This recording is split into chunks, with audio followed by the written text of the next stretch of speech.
Welcome to Wellness Spring, where we cut through health confusion with transformative insights from leading experts. In today's episode, join us for an extraordinary journey into the world of farming and environmental stewardship with Rachel Ward, acclaimed actress, director, and now a pioneering farmer. I recently had the honor of visiting Rachel on her farm, witnessing firsthand the remarkable work she has accomplished since her documentary, Rachel's Farm, captivated audiences worldwide. From the moment I set foot on her land, I was struck by Rachel's passion, dedication, and the profound impact she's making in the realm of sustainable farming and organic food. During my tour, I was blessed to witness the beauty of new life on the farm, including a tender moment with a newly born calf surrounded by its watchful and protective mother. Rachel is not just a farmer, she's a beacon of inspiration for women in agriculture everywhere. Join us as we delve into Rachel's inspiring journey, her commitment shaping a brighter future for farming, humanity, and our planet.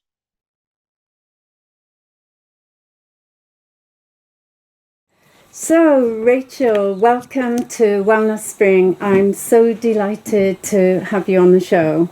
Thank you. And thank you so much for showing us around your lovely property so we could see what advancements and developments that have been done.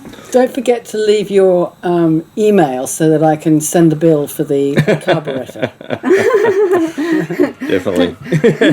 What do you think that was? That was a big bump, wasn't it? Yes. I think we're okay. If it starts to leak, I'll let you know. For the listeners, we've just been on the tour, as you know, and in the film Rachel's Farm, it was hilarious because your partner at the time, your business partner, Mick Green, he didn't like you driving anything. And as we got in the car, I was thinking, this is going to be interesting, especially when I didn't expect it to be so hilly. And then when we seen all the Cisteria grass. The grass was taller than the car, and we were driving through and we came to this gully and she had to accelerate, and next minute it was like, woo, spinning around. And after a big bump underneath. Yes. But I would say my driving was optimal at that under those conditions. It's very good. Yeah, thank you very much. It was very good. Yes. So I would like to know, as a director and actress, you've ventured into the realm far removed from the spotlight with Rachel's Farm.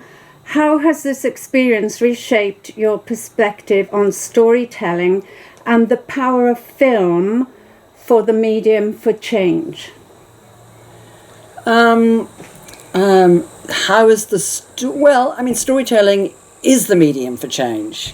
So luckily I happen to be in the area which does, if you do have something to say, I do have skills in that area as a filmmaker. So, and that was one of the things that really empowered me when I was in a sort of moment of crisis, when I just went, we're all going to hell in a handbasket, and I felt very powerless to affect any change. One of the things I realized that as a filmmaker, if I kicked myself up the bum and made a documentary about this wonderful new sort of paradigm of farming, which is regenerative farming, that I could reach people. And I could also reach people because I was a farmer, and little did I know at the beginning that farming had been, quite responsible. I'm being kind here, or responsible for a lot of the environmental damage that we have that has occurred in this country, and so we were also in a great position to rectify that damage as farmers, and particularly through regenerative farming. And thirdly, as a consumer, I was empowered as a consumer because I realized that I really had to consider more than taste and convenience. I had to get political about the food I ate and what I purchased.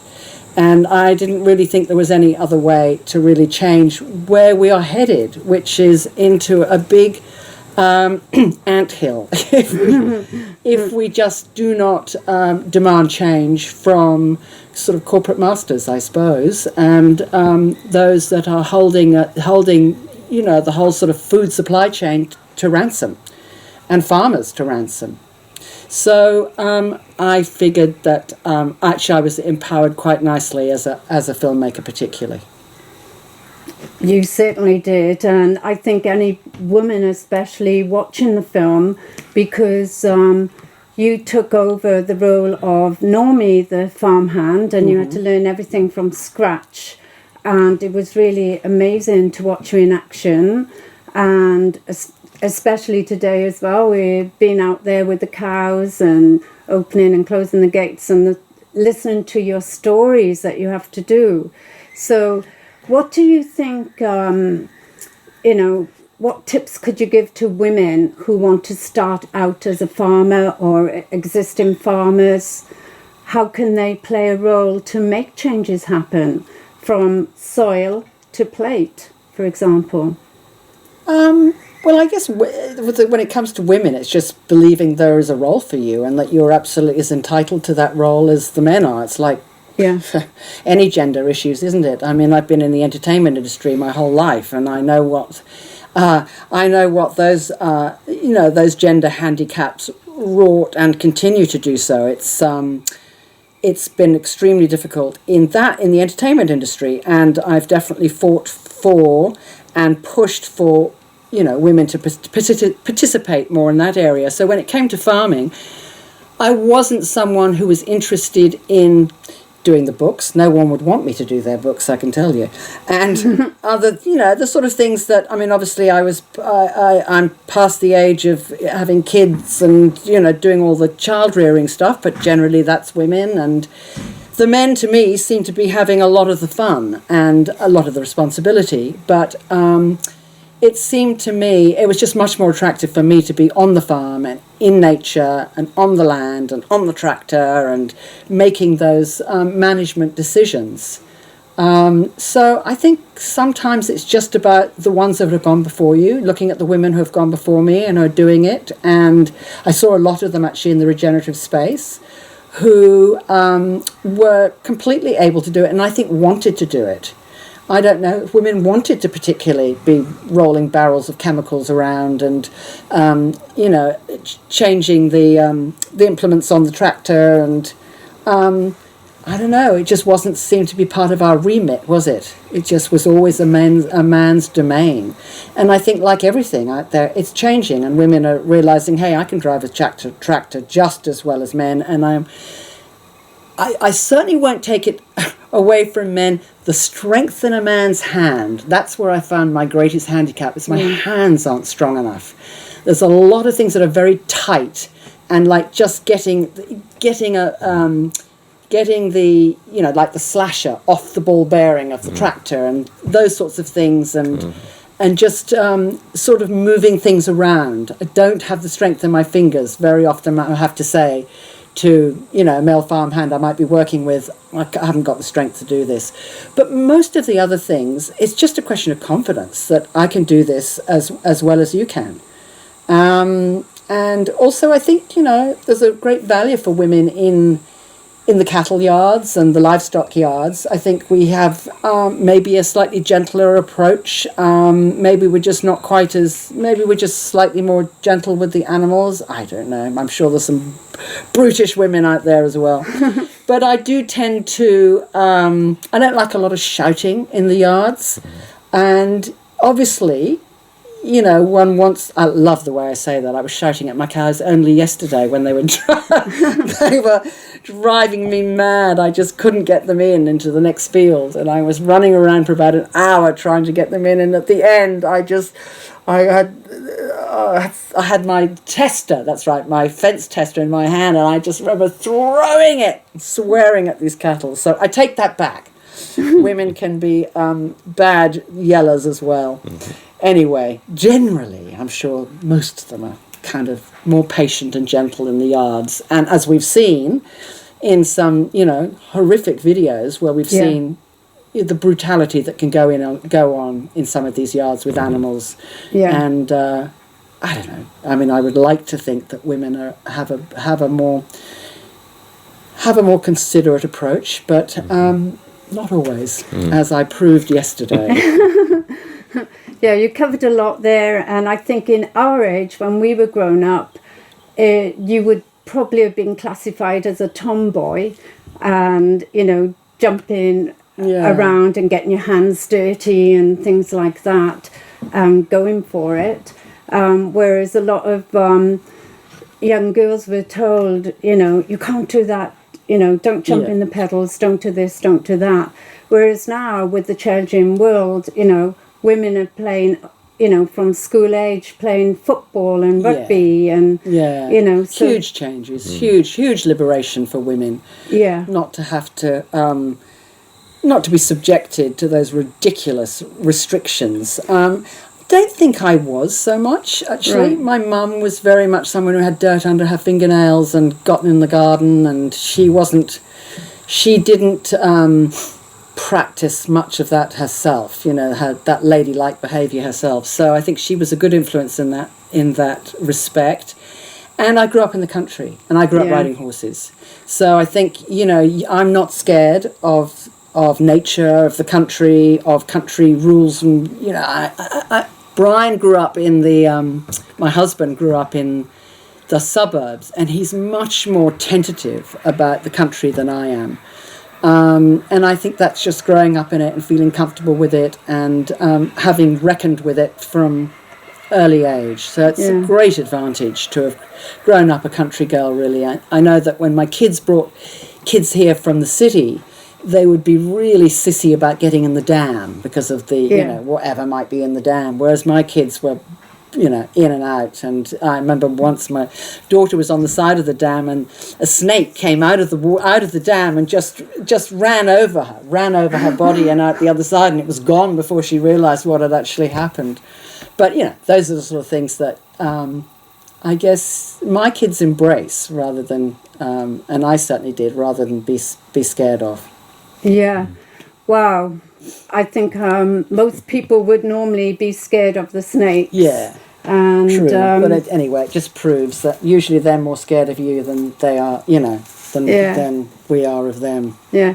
So talking about your daughters, like I know one of them has started the soil to plate business, and in the documentary you said she had 7 farms, including your own. Yeah, that sort of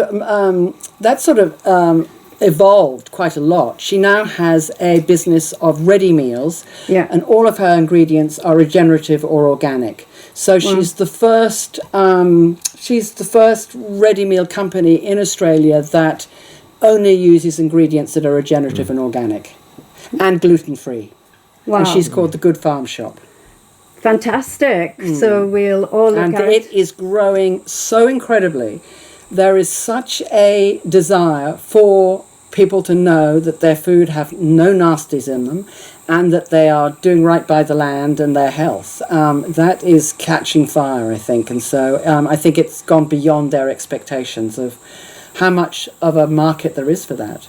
And you talked about growing up with the land, and you had a aha moment, with your reconnection to the land, if you want. So can you delve in a bit deeper about that? And, does that affect like your children, for example? Do you think that's why they're more connected and doing these wonderful things with the food? Well, for me, it was about searching for a sense of belonging. And I think if you live in a country that you haven't grown up in, you're always searching for true belonging, for a deep connection. And it's, I feel my connection that I had as an English girl was beyond my experience. I feel that it's in your DNA. It goes way back generations. I mean, I just cannot apply my attachment to England, the deepness of my attachment to England, just solely on the number of years I lived there, because I was gone by the time I was 18. And I've lived here nearly, I've lived here 43 years now.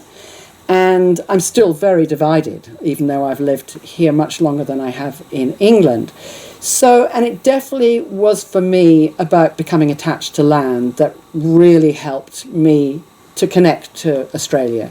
And so I think as a city girl and someone in the entertainment business, I just didn't feel that sense of connection that I now do, I've had the farm for a long time, but I have only been a farmer for the past 3 years.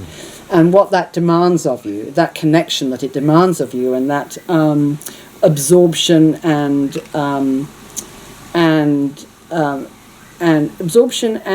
noting of what is going on, listening to nature and watching, taking notes really on how this paddock compared to that paddock, how that cow compared to that, why, when, wherefore, and all of those sort of things. It's like anything. It's where your interest rewards grow, belonging grows. Everything grows around it. So when my focus turned to the farm, it was infinitely engaging and infinitely connected me. Yeah, your documentary really showed that.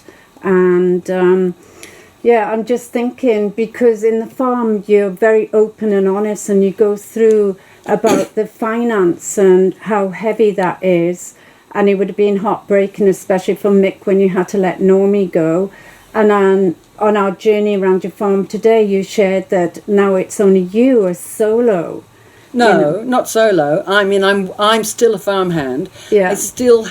I have a woman farm manager now, a female farm manager, who has a farm down the road. Yeah. And who practices pretty much the same way as I farm. And she's always been a farmer, so she has many years on me. And there are certain things that I just need guidance on still. I mean, I would say that it's still early days, and farmers are steeped in skills that I absolutely do not have at the moment. I mean, they have to be electricians, plumbers, vets, naturalists, botanists, there's mechanics. There are so many skills that you have to have as a farmer that most farmers learn from their fathers. To go into this as an adult, there's a huge amount of training that goes on. But there is also a huge amount of help out there. And I think that it's very often, particularly in the regenerative movement, huge amount of support for each other and helping. There's a lot of stuff online that helps, and it's trial by error too. You just got to have those 3 or 4 or 5 or 6 or 7 or 8, or some people say 20 years for you to catch up to speed and to sort of really. And obviously, like in any career, some are better than others. Some people have a natural affinity to it, and some people always struggle with it. But the thing about it's interesting being in the entertainment industry and then becoming a farmer, because in the entertainment industry, if you do not come up to scratch, my God, you hear about it. I mean, we have something called critics that tell us whether we are performing well or badly or differently or whatever, and constantly judging us. Farmers are never judged.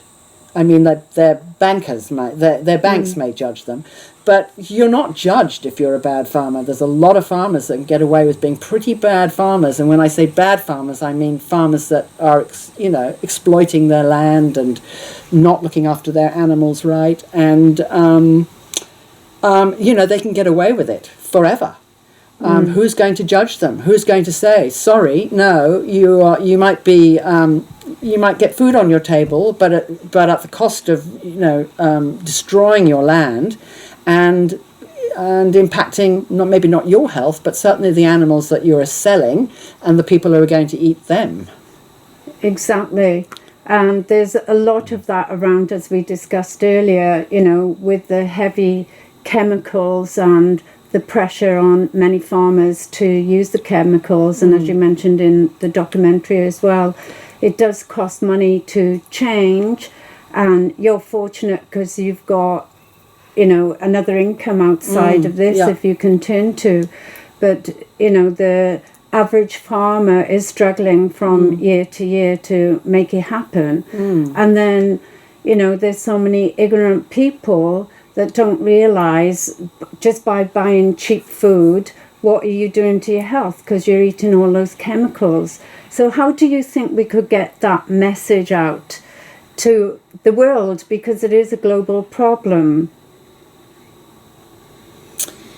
Yeah, it's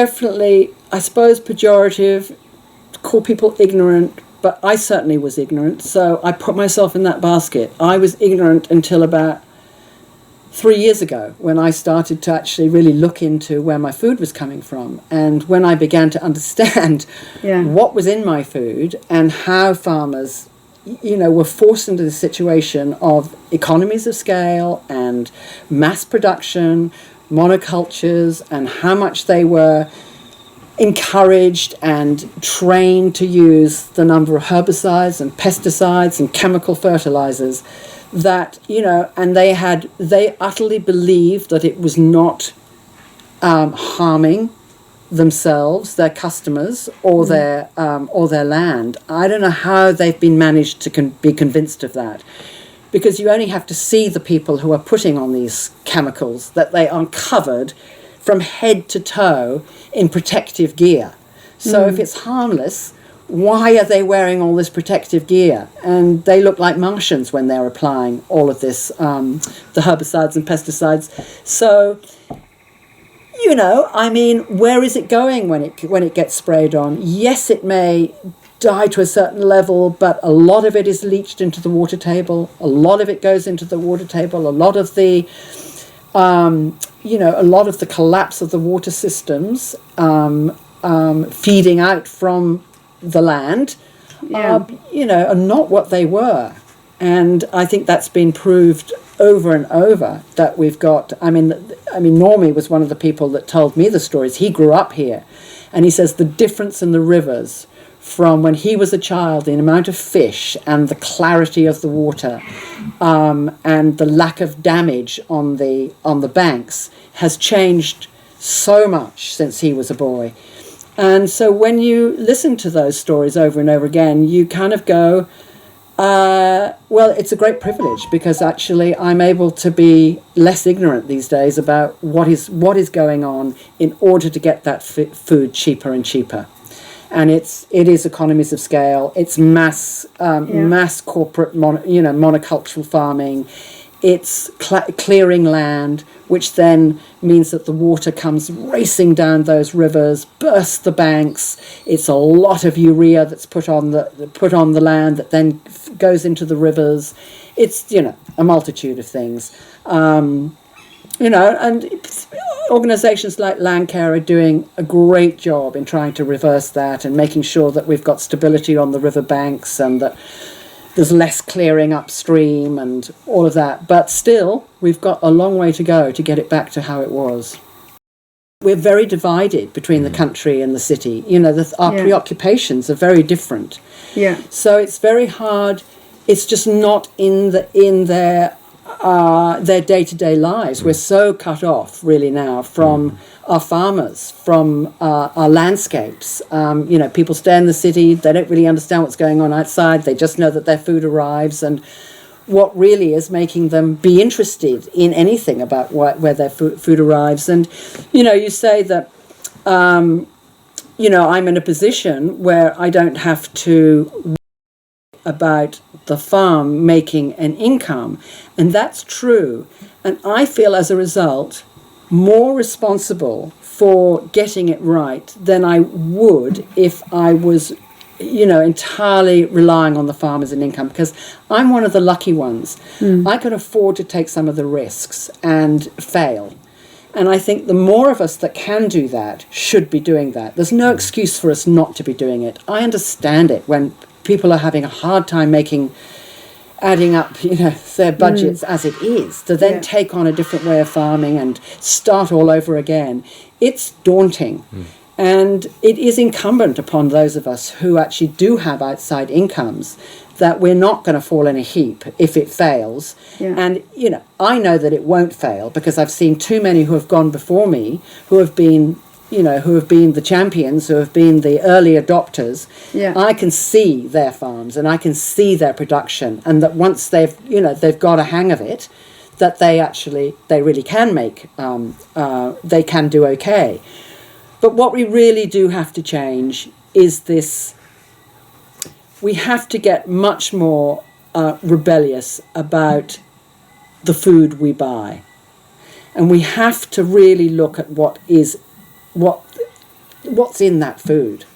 And we have to become more political, I think. We have to go beyond taste, convenience.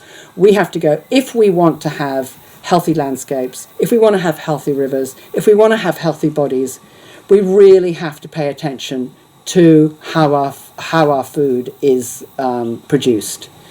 And it's not that hard, really. I mean, labels are, God knows there's a million labels out there, but there are a lot of people out there, small farmers who are offering paddock to plate businesses.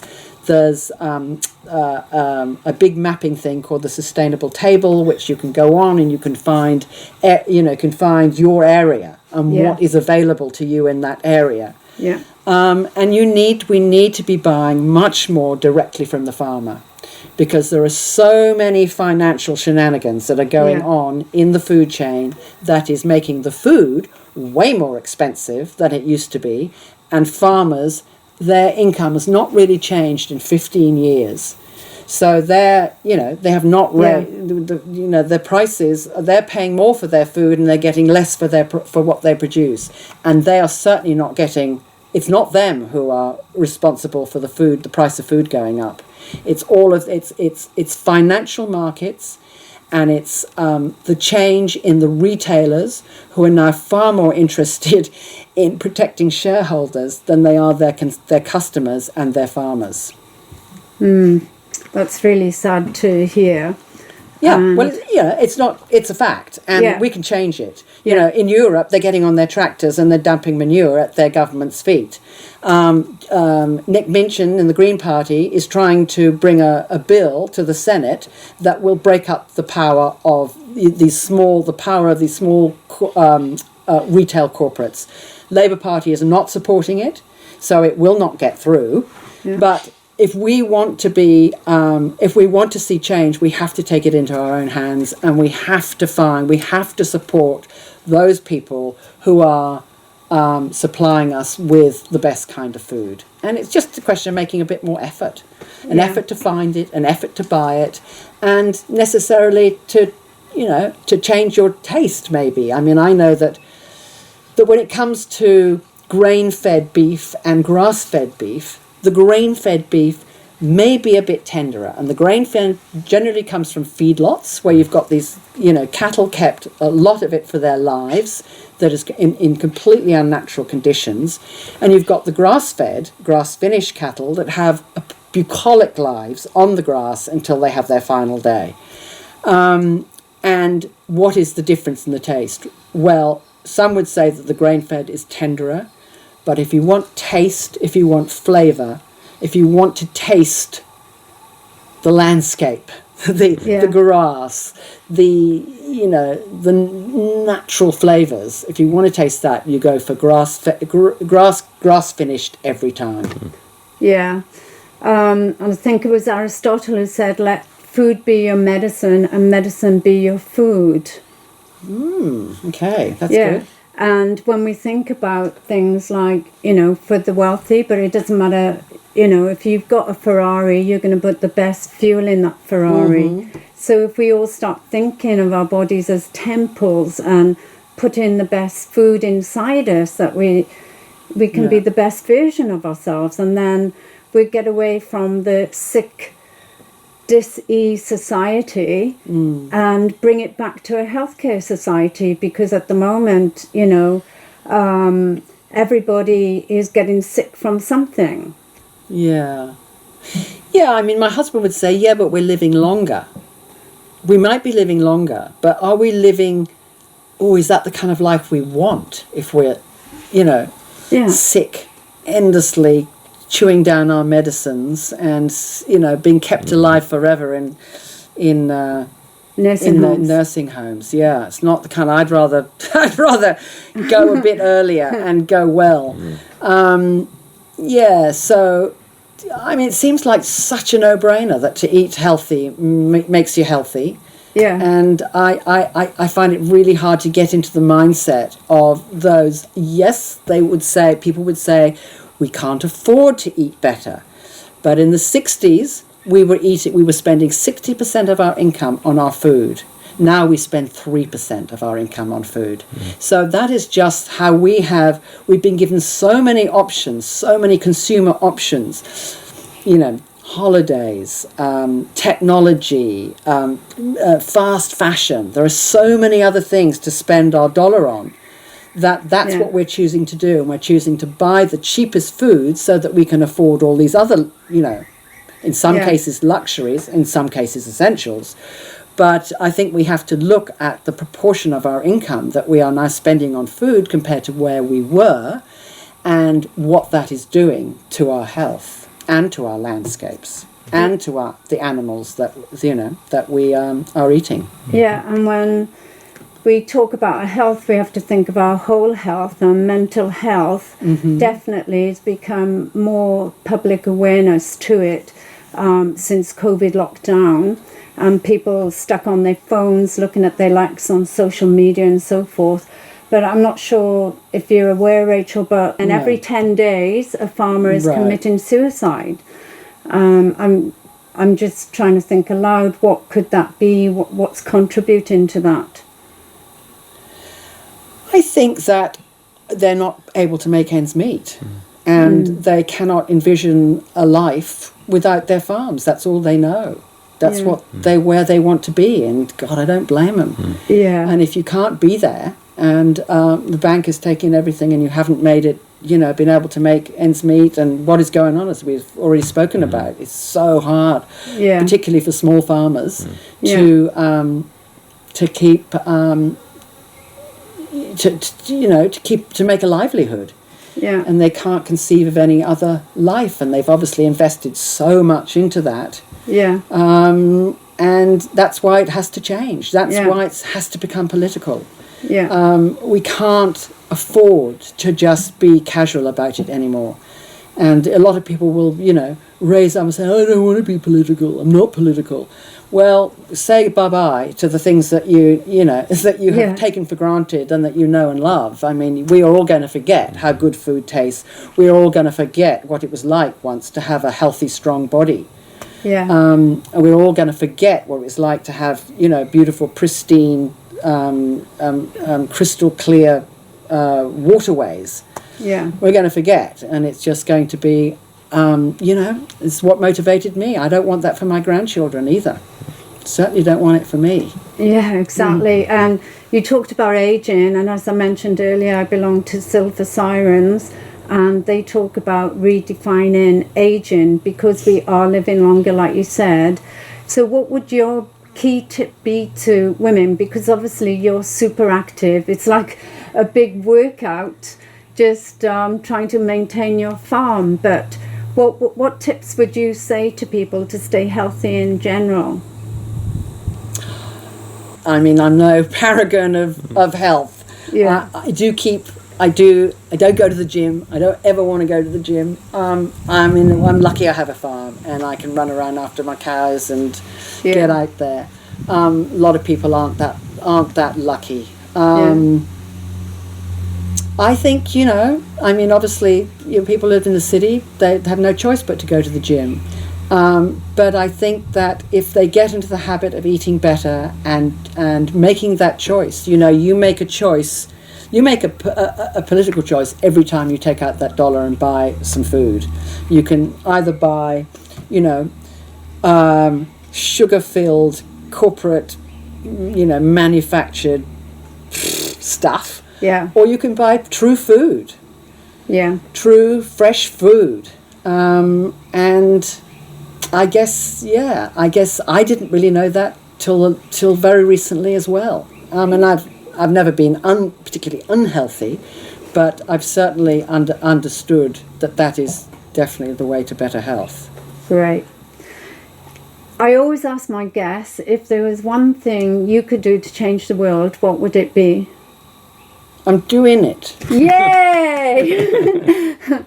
And I just want to thank you for giving up your precious time and being the shining light that you are for all of humanity, you know, with your work on the film. Oh, stop. We're all having a go. You're having a go. I'm having a go. You know, there's no, you know, a hell of a lot of people are having a go. I certainly don't deserve any elevation, but yeah, we can't give up, can we? We can't. No, we can't give up. No, and particularly, you know, as we get older, we have the, I mean, I found I've got the time to invest in things that are, you know, going to be, that my grandchildren will reap the rewards of, not necessarily myself, but, you know, so, yeah, we've got to keep steering in the right direction, haven't we? Mm-hmm. Yeah, and... I mean, you know, everybody has a different right direction. This happens to be my right direction, and it sounds like it's your direction too.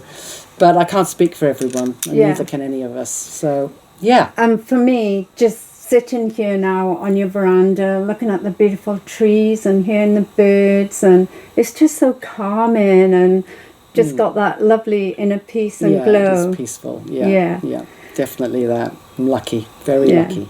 So, keep shining. Thank you. Thank you. So what I have done recently, or I'm about to start, is a paddock to plate business of my own. And it's called rachelsfarm.com.au, and I've joined forces with Bellingen Beef, so we are basically serving the mid-north coast. So if this all makes sense to you, get online and order up your 12 kilo boxes or your 5 kilo boxes, and you will get a delicious assortment of whatever you desire.